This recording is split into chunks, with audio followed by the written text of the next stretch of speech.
টানা 5 দিন ধরে তাণ্ডব চালিয়েও এখনও ভিয়েতনামে প্রভাব কাটেনি সুপার টাইফুন ইয়াগির। এতে মৃতের সংখ্যা বাড়ছে পাল্লা দিয়ে, পাশাপাশি বাড়ছে নিখোঁজের সংখ্যাও। চলতি বছরে এশিয়ার সবচেয়ে শক্তিশালী ঘূর্ণিঝড় আছড়ে পড়ে ভিয়েতনামে। লণ্ডভণ্ড হয়ে যায় গোটা দেশ। ইয়াগির প্রভাবে টানা বৃষ্টিতে প্লাবিত হয়েছে অনেক এলাকা। বৃষ্টিপাত অব্যাহত থাকায় বন্যা আরও বাড়তে পারে বলে সতর্ক করেছে কর্তৃপক্ষ। আমার ছেলের বাড়িটি পুরোপুরি প্লাবিত হয়েছে। আমার মোটরসাইকেল পানির নিচে তলিয়ে গেছে। টেলিভিশন, রেফ্রিজারেটর উঁচু জায়গায় রাখা হয়েছে, কিন্তু এটি এখন আর যথেষ্ট নয়। আমরা সবকিছু হারিয়েছি। প্রাকৃতিক দুর্যোগ তাই মোকাবেলা করে আমাদের এগিয়ে যাওয়া ছাড়া আর কিছুই করার নেই।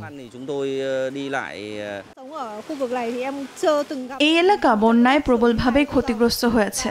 একটু ভেতরে গেলেই এমন বাড়ি আছে যেগুলোর প্রথম তলা পানির নিচে। এখানকার বেশিরভাগ বাড়ির আসবাবপত্র ও জিনিসপত্র নষ্ট হয়ে গেছে।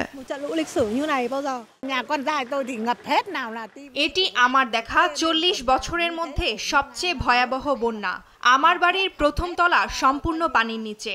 এখন আমাদের কাছে বিশুদ্ধ পানি নেই, বিদ্যুৎ নেই, সবকিছুর দামও বেড়েছে। স্থানীয় সময় শনিবার আখা থানা ওই ঘূর্ণিঝড়ের প্রভাবে ব্যাপক বর্ষণ, ভূমিধস ও বন্যা পরিস্থিতি এখনও অব্যাহত রয়েছে। ইয়াগির প্রভাবে ভিয়েতনামের উত্তরাঞ্চলে ব্যাপক ক্ষয়ক্ষতি হয়। উত্তরাঞ্চলের প্রদেশে বন্যার সতর্কতা জারি করে আবহাওয়া সংস্থা। ল্যাংসন, কাওবাং, ইয়েনবাই এবং থাইয়েন গিয়েন প্রদেশও বন্যার ঝুঁকিতে রয়েছে বলে পূর্বাভাস দেয়া হয়েছে। শক্তিশালী ঘূর্ণিঝড় ইয়াগি এরই মধ্যে শক্তি হারিয়েছে। তবে টানা বৃষ্টিপাতে ভূমিধসের মতো দুর্ঘটনা আরও বাড়তে পারে বলে শঙ্কা স্থানীয়দের।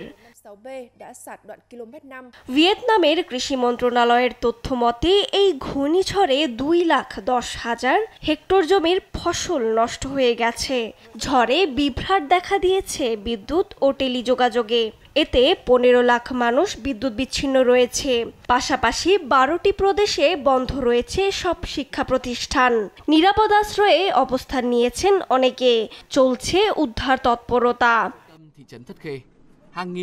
এদিকে এই ঝড়ের প্রভাবে ফুথো প্রদেশের ফংচাও ব্রিজটির একাংশ হঠাৎ করে ধসে পড়ে।